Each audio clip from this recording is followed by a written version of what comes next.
السلام عليكم ورحمة الله وبركاته، حبايب قلبي عاملين ايه؟ النهارده ان شاء الله هنبدأ في فيديو جديد للصف الثاني الإعدادي. النهارده ان شاء الله هنبدأ في الوحدة الثانية التفاعلات الكيميائية، وهنعرف بالتفصيل واحدة واحدة ازاي اعمل تفاعل. فيلا بينا. يا شباب، احنا اتفقنا ان الوحدة الأولى زي ما اتفقنا ان في حالات مادة وتغير حالات المادة، الطاقة الداخلية ودرجة الحرارة وطرق انتقال الحرارة، وكل الكلام ده احنا خدناه بالتفصيل عندنا. طيب النهارده بقى هنبدأ في أول درس في الوحدة الثانية، وهو حاجة اسمها التفاعلات الكيميائية. الوحدة الثانية بتاعتنا هم 3 دروس: التفاعلات والمعادلة وكيمياء التغذية. إن شاء الله ال3 أسهل من بعض وهتفهموهم والدنيا هتبقى زي الفل. فيلا بينا. نبدأ يا مستر في أول درس في الوحدة الثانية، وهو التفاعل الكيميائي. أولا يا مستر أنا عندي حاجة اسمها تغيرات فيزيائية وتغيرات كيميائية. التغير الفيزيائي هو تغير في حالة أو شكل المادة دون حدوث تغير في تركيبها.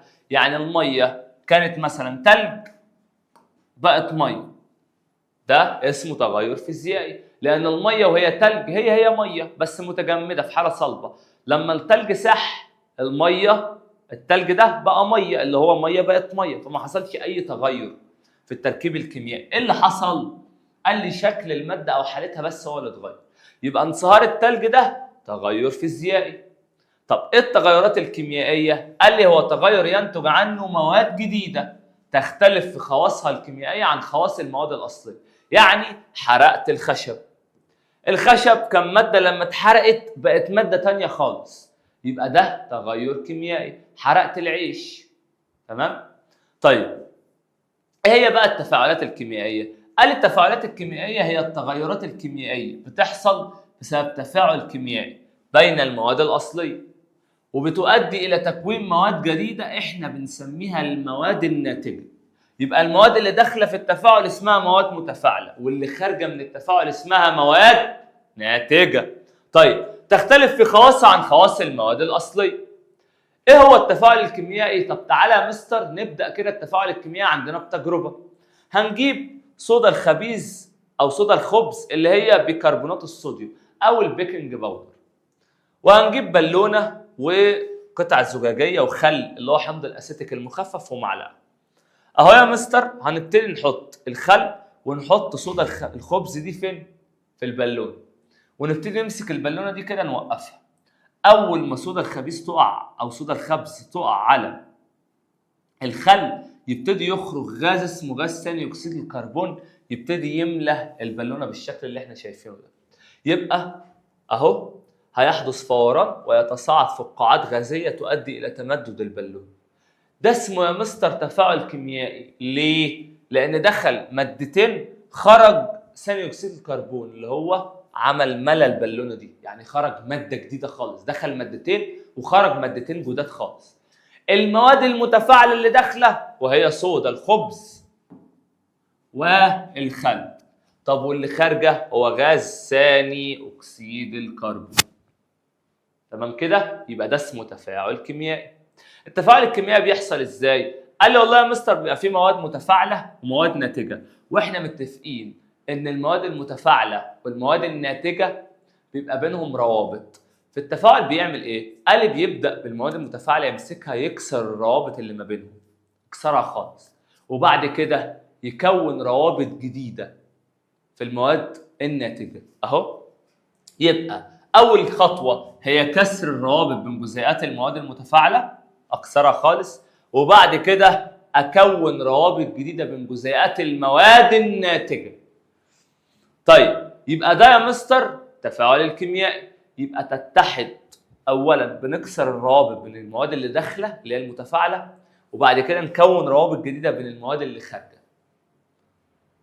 يبقى التفاعل الكيميائي هو عمليه كسر الروابط بين جزيئات المتفاعلات وتكوين روابط جديده بين جزيئات النواتج.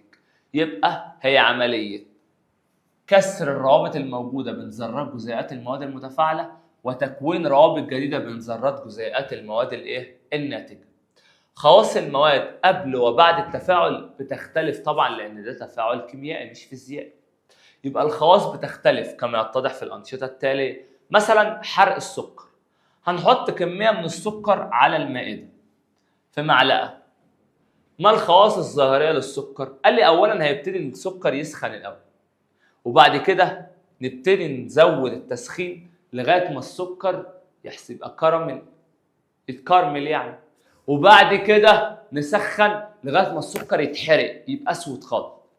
السكر كان داخل التفاعل ماده بيضاء ماليش ريحه، ملهاش ريحه. طب في نهايه التفاعل قال لي يتحول الى مسحور بني اللي هو الكراميل، وبعد كده تظهر ريحه قويه اللي هي ريحه الكراميل. حرقت اكتر، قال لي يتصاعد دخان وتبقى ماده سودة صلبه اسمها الكربون، وطبعا لونه هيتغير. يبقى هو كان داخل التفاعل بخواص، اثناء التفاعل الخواص اتغيرت، في اخر التفاعل خواص جديده خالص. يبقى دي اسمها تغير كيميائي او تفاعل كيميائي. اهو قبل التفاعل كان ماده صلبه بيضاء عديم الرائحه، بعد التفاعل ماده سوداء رائحه قويه وتصاعد دخان. خلاص، يبقى ده اسمه التفاعل الكيميائي. زي تفاعل الزيت مع الصودا الكاوي عشان نعمل الصابون. اهو هنحط 100 مللي من الزيت في كاس زجاجي، وهنضيف 30 مللي من محلول الصودا الكاويه اللي هو هيدروكسيد الصوديوم مركز الى الزيت قطره قطره. هنسخن الخليط ده باستخدام مصدر حراره مناسب من 40 سيليزيوس ل 50، من 40 درجه ل 50 درجه.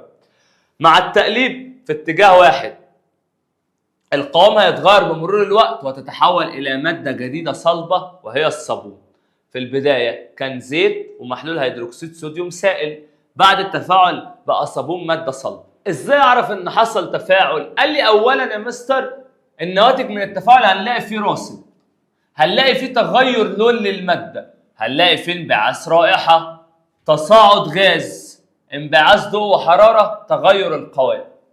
نبدأ بأول حاجة وهو تكون الراصد. يعني إيه يا مستر راصد؟ يعني لو حطيت مادتين على بعض ألاقي حاجة كده نزلت، مادة نزلت في الآخر كده وترسبت في السطح، بقى اسمها راصد. تعالى كده واحدة واحدة.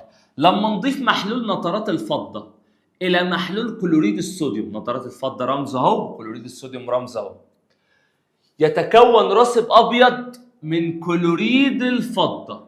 يبقى الكلور ده يروح مع الفضة فيعمل لنا كلوريد الفضة ويتكون لنا رصب ابيض تحت كده، بيذوب في الميه ويبقى بنفسجي لما اعرضه لضوء الشمس. يبقى بنفسجي لما اعرضه لضوء الشمس. طيب يبقى اول حاجه تكون راسب. تعالى بعد كده تصاعد غاز. تصاعد غاز لما نضيف حمض الهيدروكلوريك المخفف، وهو الحمض اللي موجود في معدتنا اللي احنا قلنا عليه بس ده مخفف، الى شريط مغنيسيوم. اول ما نحط شريط المغنيسيوم في حمض الهيدروكلوريك المخفف يحصل ايه؟ يتكون فقاعات غازيه بالشكل ده اهو، ويطلع غاز اسمه غاز الهيدروجين.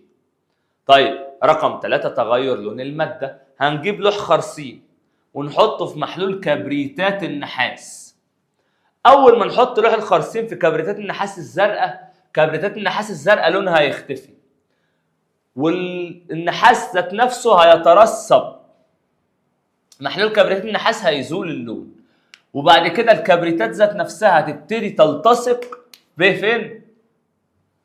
على ساق الخرسين دي، كبريتات نفسها تلتصق كده وتعمل لون، وبعد كده النحاس يعمل لون بني محمر.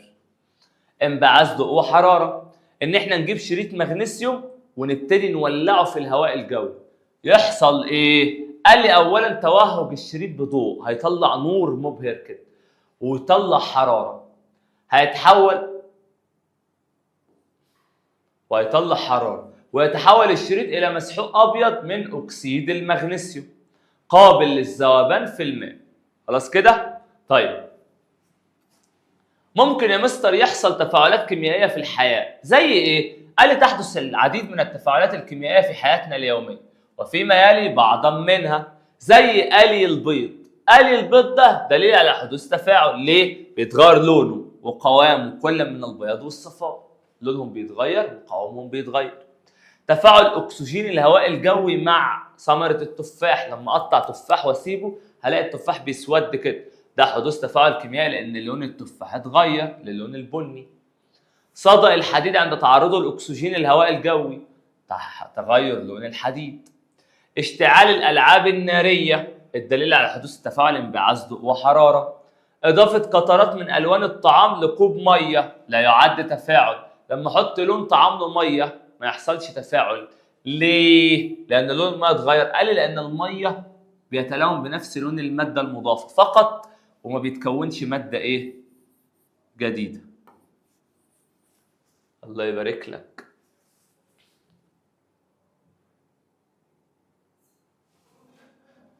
جميل. طيب نخش بقى يا مستر على تدريبات الدرس بسرعة كده مع بعض ونبدأ واحدة واحدة. تغير في حالة أو شكل المادة دون تغير تركيبها يبقى ده تغير فيزيائي.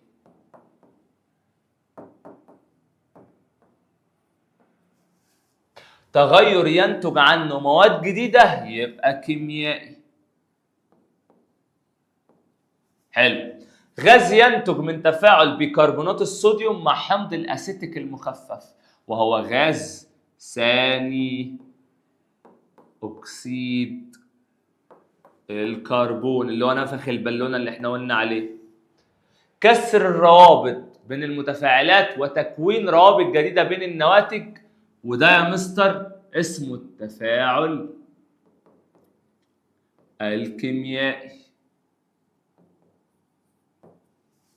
راسب أبيض يصير بنفسجي عند تعرضه لضوء الشمس وده راسب كلوريد الفضة.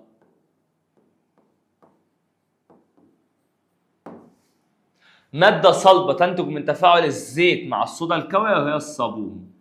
يبقى صابون الوش بتاعك اللي بينتج عنه تفاعل مع الزيت والصودا الكاوية. الناس اللي مصدعيننا طول النهار بقى في الايه؟ في الطرق، بواقي زيت السمك، بواقي زيت مش عارف ايه، دول بيعملوا صابون. تغير لون الحديد عند تعرضه للأكسجين الهواء الجوي وده اسمه الصدأ وده برضه تغير كيميائي، تفاعل كيميائي. ذوبان السكر في الماء تغير فيزيائي بينما احتراق السكر كيميائي. ليه؟ لأن السكر هنا بقى مادة جديدة، هنا هو نفس الطعم ونفس كل حاجة. التفاعل الكيميائي يتضمن تحول المواد المتفاعلة إلى المواد الناتجة. من الدلائل على حدوث تفاعل كيميائي تكون راسب لا يذوب في الماء وانبعاث ضوء أو حرارة. كل ده عمل تفاعل كيميائي. طيب يبقى يا مستر الاسم العلمي للخل زي ما اتفقنا وهو حمض الأسيتيك. نكمل. يستدل على تفاعل صودا الخبز مع الخل من تكون فوران وغاز اسمه غاز ثاني أكسيد الكربون. عند تعرض راسب كلوريد الفضة لضوء الشمس يتحول إلى اللون البنفسجي. نمسح بقى دي. يتحول عند تعرض كلوريد الفضة يتحول من اللون الأبيض إلى البنفسجي. محلول كبريتات النحاس لونه أزرق بينما محلول كبريتات الخرسين ماله؟ قال لي ده شفاف لأن لونه هيروح خالص. عند إضافة الخرسين إلى محلول كبريتات النحاس يتكون محلول شفاف ويترسب بني محمر. اشتعال شريط من المغنيسيوم في الهواء الجوي يكون مصحوبا بانبعاث ضوء وحرارة. كلوريد الفضة ماله؟ قال لي لا يذوب في الماء بينما أكسيد المغنيسيوم يذوب في الماء. وقلنا كلوريد الفضة ده يذوب لما نعرضه لضوء الشمس. لون السكر قبل الاحتراق طبعا أبيض، لون السكر بعد الاحتراق هيبقى لونه اسود اللي هو الكربون يعني. عند تسخين خليط الزيت ومحلول هيدروكسيد الصوديوم يتحول من الحالة السائلة ويعمل صابون اللي هو الصلبة. يتكون الصابون من تفاعل لسه قايلينه الزيت ومحلول هيدروكسيد الصوديوم أو الصودا الكوني. عند قلي البيض يتغير لون وقوام كل من البياض والصفار. البياض والصفار، مما يدل على حدوث تفاعل كيميائي. يستدل على حدوث تفاعل كيميائي بين حمض الكبريتيك وبيكربونات الصوديوم من تكون حمض الكبريتيك وبيكربونات الصوديوم يا مستر لما يتكون غاز. عند إضافة محلول نترات الفضة إلى محلول كلوريد الصوديوم يتكون راسب أبيض من كلوريد الفضة. عند تعرض أكسيد المغنيسيوم لضوء الشمس يصير بنفسجان؟ لا، عند تعرض كلوريد الفضة. محلول كبريتات النحاس وهو لونه أزرق. الاسم العلمي للصودا الكاوية وهو هيدروكسيد الصوديوم. يصدأ النحاس عند تعرضه للأكسجين، طبعا الحديد. التغيرات الفيزيائية لا تغير من التركيب الكيميائي للمادة، صح. ينتج عن انصهار الشمعة مادة جديدة، غلط. الشمعة لما بتنصهر بتفضل شمع برضه، بس الشمع في الحالة اللي هي الايه؟ السائلة. ينتج عن التغيرات الكيميائية مواد جديدة تختلف خواصها، صح. تحول اللبن لزبادي تغير فيزيائي، غلط. كيميائي، لأن اللبن بقى مادة جديدة خالص. طيب، الروائح المصاحبة لعمليات طهي الطعام دليل على حدوث تغيرات فيزيائية، غلط. كيميائية. حدوث تغير في اللون والقوام يدل على حدوث تفاعل كيميائي، صح، زي البيض. كل التفاعلات الكيميائية تكون مصحوبة بتكوين روابط بين ذرات جزيئات المتفاعلات، غلط. بين ذرات جزيئات النواتج ما دام بتتكون روابط. مسحوق أكسيد المغنيسيوم أبيض اللون لا يذوب في الماء، غلط، ده كلوريد الفضة. احتراق السكر يغير من خواصه الظاهرية، طبعا يبقى لونه أسود بدل ما كان لونه أبيض. كل مما يلي تغير كيميائي ما عدا تعفن الثمرة، طبعا كيميائي، الثمرة بقت معفنة، ده كيميائي. انفجار بالون مليء بالهواء، ده كيميائي. احتراق قطعة من الخبز، ده كيميائي. ومن اللبن لزبادي يبقى هو انفجار البالون. عند إذاب الكمية من الملح في المية يحدث تغير فيزيائي. طيب، ماذا يحدث عند ترك قطعة من الشوكولاتة معرضة لضوء الشمس فترة؟ يتغير أو تنصهر، مش هيتغير فيها حاجة. كل التغيرات التالية ينتج عنها مواد جديدة ما عدا انصهار الجليد، لأن الثلج اللي هو مية هيبقى مية. تكون فقاعات غازية عند إضافة صودا الخبز إلى حمض الأسيتيك المخفف يعتبر دليلا لكل مما يلي ما عدا صودا الخبز لحمض الأسيتيك. ده بيتكون مادة جديدة؟ بيتغير خواص صودا الخبز وحمض الأسيتيك؟ حدوث تغير كيميائي؟ أيوه، بس ما بيحصلش تغير فيزيائي. يتفاعل حمض الهيدروكلوريك مع حمض هيدروكسيد الصوديوم مكونا ملح كلوريد الصوديوم وميه. أي مما يلي يعبر عن التفاعل الكيميائي؟ حمض الهيدروكلوريك وملح كلوريد الصوديوم بيحدث تكسر رابط. احنا عايزين الداخلين حمض الهيدروكلوريك وهيدروكسيد الصوديوم، يبقى غلط، أول واحدة دي غلط. حمض الهيدروكلوريك وهيدروكسيد الصوديوم بيتكسر الروابط وبيتكون روابط جديدة، يبقى هي دي. من المخطط المقابل أي مما يلي لا يعد صحيحا؟ هل الخل وحمض الأسيتيك المركز؟ نعم. هل يتفاعل مع بيكربونات الصوديوم؟ نعم. يبقى الطريق بتاع 4. أي مما يلي يعد صحيحا لكل من الصابون والزيت؟ الصابون والزيت لهما نفس الخواص الكيميائية؟ طبعا غلط. الصابون متفاعل والزيت ناتج؟ طبعا غلط.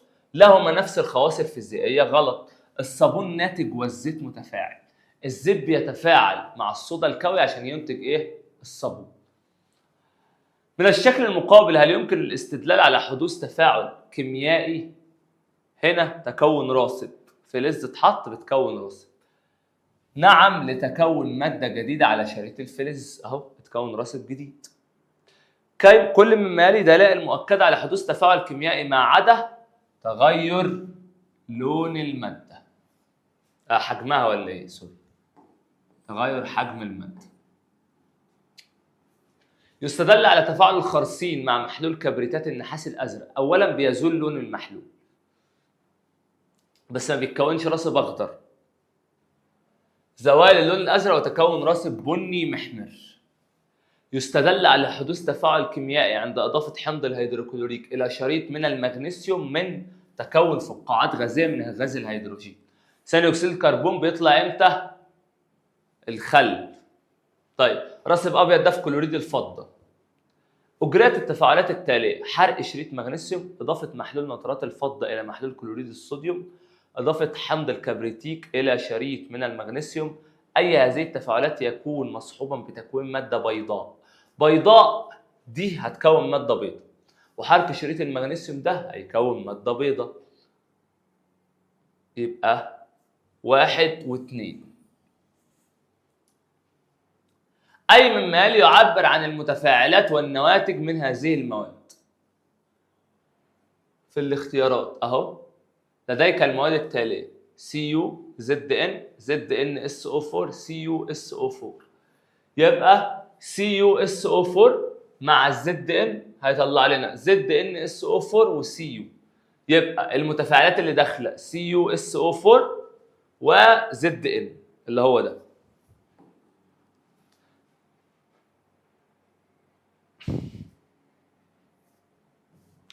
عند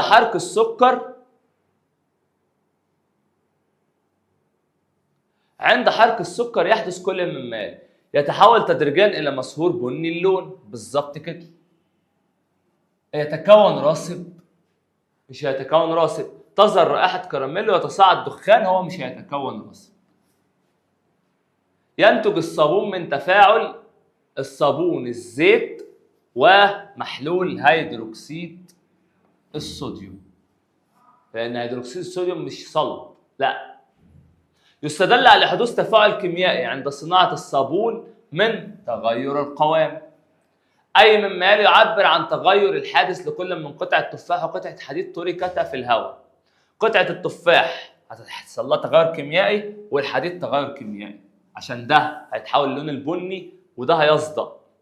يتغير اللون في كل من الحالات الآتية ما عدا مين الوحيد اللي ما بيتغيرش اللون؟ أهو: تعرض محلول كبريتات النحاس لضوء الشمس، مش هيتغير اللون. ما المقصود؟ تغير فيزيائي هو تغير يحدث في شكل وحالة المادة دون حدوث تفاعل كيميائي. طيب التغير الكيميائي هو تغير يحدث في تركيب المادة.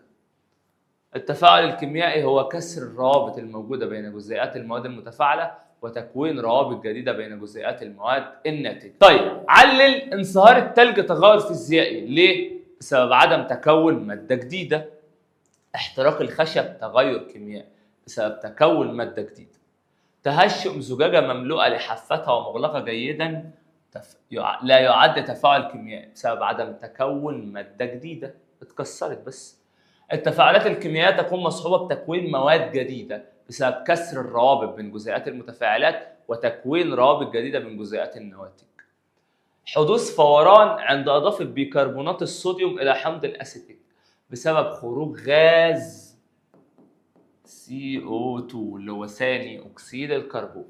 تكون راسب أبيض عند إضافة محلول نترات الفضة إلى كلوريد الصوديوم بسبب تكون كلوريد الفضة. يستدل على تفاعل الخرسيم مع محلول كبريتات النحاس من تغير اللون بسبب تغير لون كبريتات النحاس من الأزرق إلى شفاف. تكون فقاعات غازية عند إضافة حمض الهيدروكلوريك المخفف إلى شريط من المغنيسيوم بسبب تصاعد غاز الهيدروجين. عند حرق شريط من المغنيسيوم لابد من استخدام قناع واقي بسبب الضوء والحرارة اللي بيظهروا مرة واحدة. شو قلنا بينبعث منه ضوء وحرارة؟ يجب عدم لمس المسحوق الأبيض فور حرق الشريط بسبب تكون حرارة. تعفن ثمرة برتقال عند تركها لفترة طويلة يعبر عن تفاعل كيميائي بسبب تكون مادة جديدة. انبعاث رائحة قوية عند حرق السكر بسبب تكون مادة جديدة وهو الدخان والكربون. تكون مادة صلبة عند تسخين خليط من الزيت ومحلول الصودا الكاوية، تكون الصابون بسبب حدوث تفاعل كيميائي. صدأ الحديد عند تعرضه الأكسجين للهواء الجوي برضه بسبب حدوث تفاعل كيميائي وتغير لون الحديد. ماذا تلاحظ عند إضافة صودا الخبز إلى حمض الكبريتيك المخفف؟ يطلع لنا غاز CO2 ونلاحظ خروج غاز ثاني أكسيد الكربون اللي هو نفخ البالون. إضافة محلول نترات الفضة إلى محلول كلوريد الصوديوم يتكون راسب أبيض من كلوريد الفضة. تعرض راسب كلوريد الفضة الأبيض لضوء الشمس يتحول إلى راسب بنفسجي ويذوب في الماء. إضافة قطعة من الخرسين إلى محلول كبريتات النحاس يزول لون كبريتات النحاس.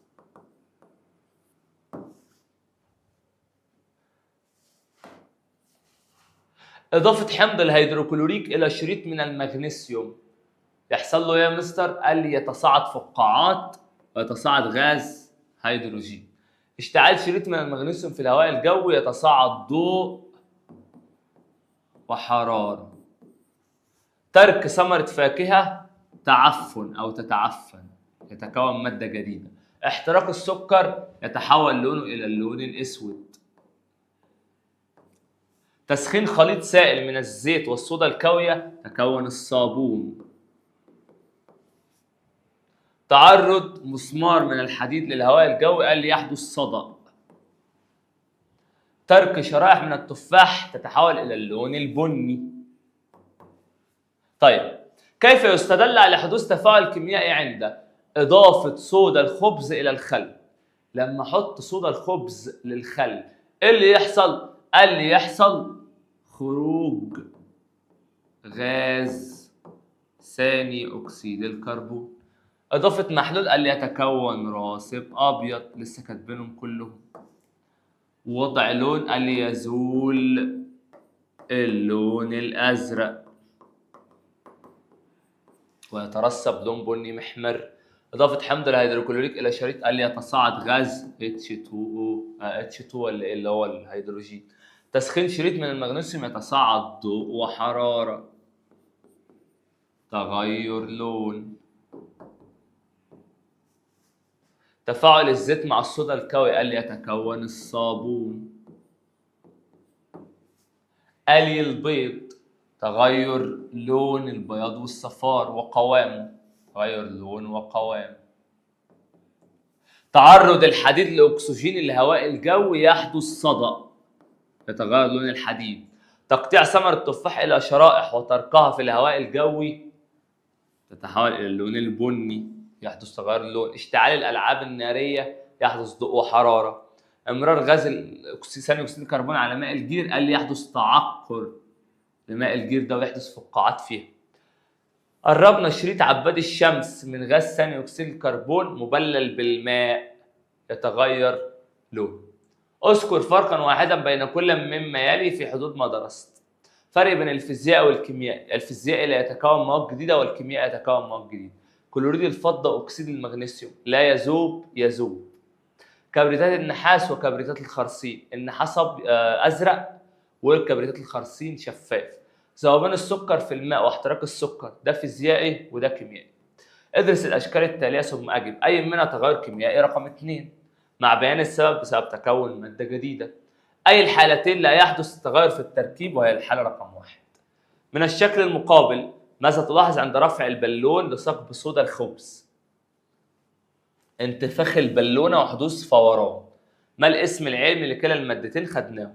لديك أنبوب تحتوي على ملح كلوريد الفضة بالشكل. ماذا يحدث عند إضافة الماء مع الرج؟ يحصل إيه؟